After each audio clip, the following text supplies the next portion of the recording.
Fundstrat Global Advisors Head of Research and Fundstrat Capital CIO. Happy Monday, Tom. Good to see you in. Yeah, happy Monday. You really haven't been unnerved by anything since Friday night, have you?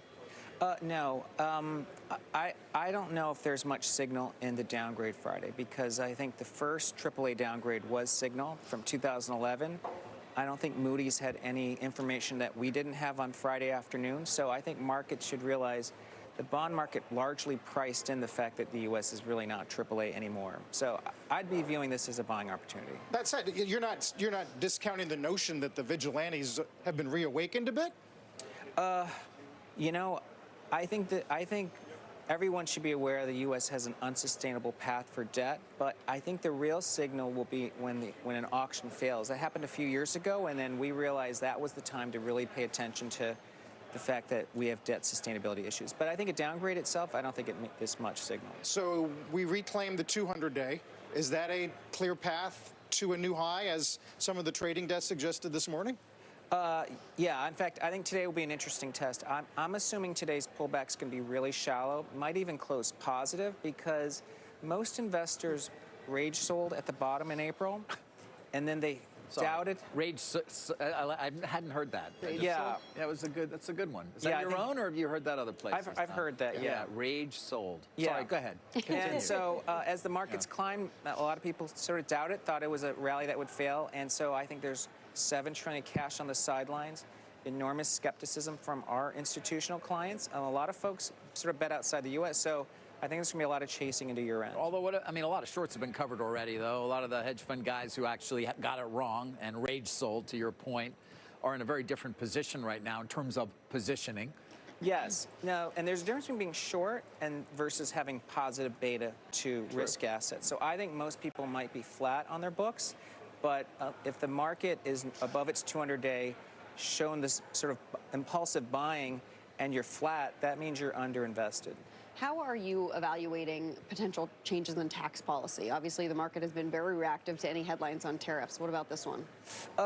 Yeah, in fact, I think as we start to think about 2026, and it makes sense because we're in the mid-year, there is not only tax policy that can be a tailwind, it looks like it's going to be, but it's deregulation. Sure. I mean, several published pieces show that regulatory cost for U.S. companies is over $2 trillion, maybe as much as $3 trillion. It's a bigger deal than the tax cuts itself.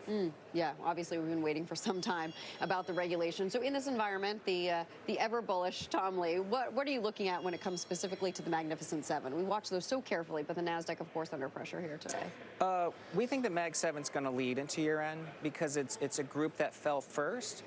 It was widely owned, but it really got washed out. I think Tesla was a really good sort of case study. So I think the Mag 7 is going to reclaim its old highs. That's, of course, why the S&P should regain its old highs and of course, actually move above that before year-end.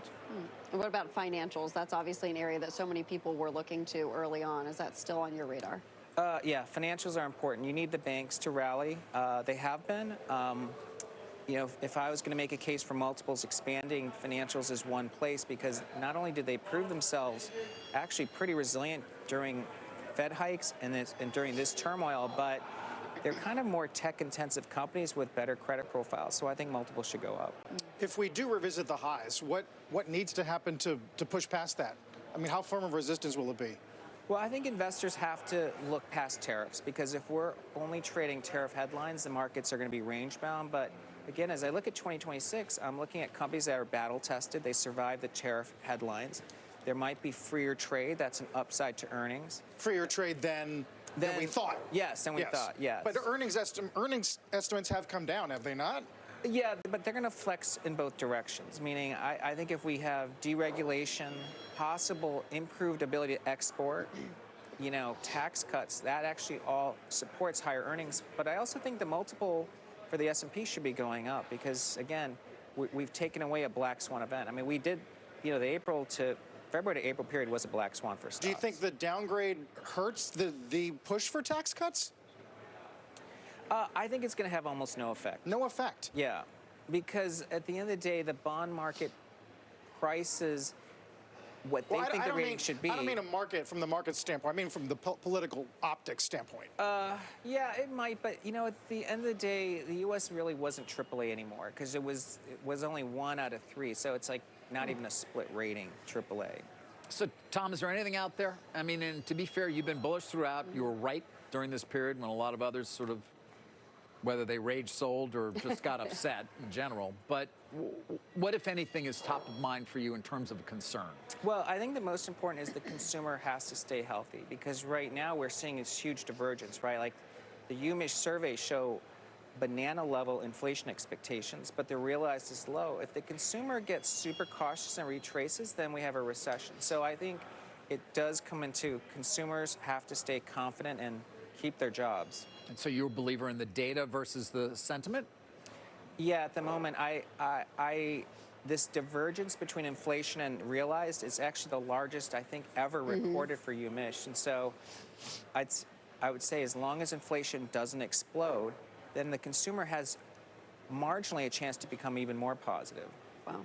Yeah, a lot of your former colleagues at JPM think that the hard data will catch up to the survey work. Yes. And I'm paying attention because, of course, JP Morgan, they do a lot of homework and they've got credit card data, so we do have to watch it. Sure. So we just have to hope for the best.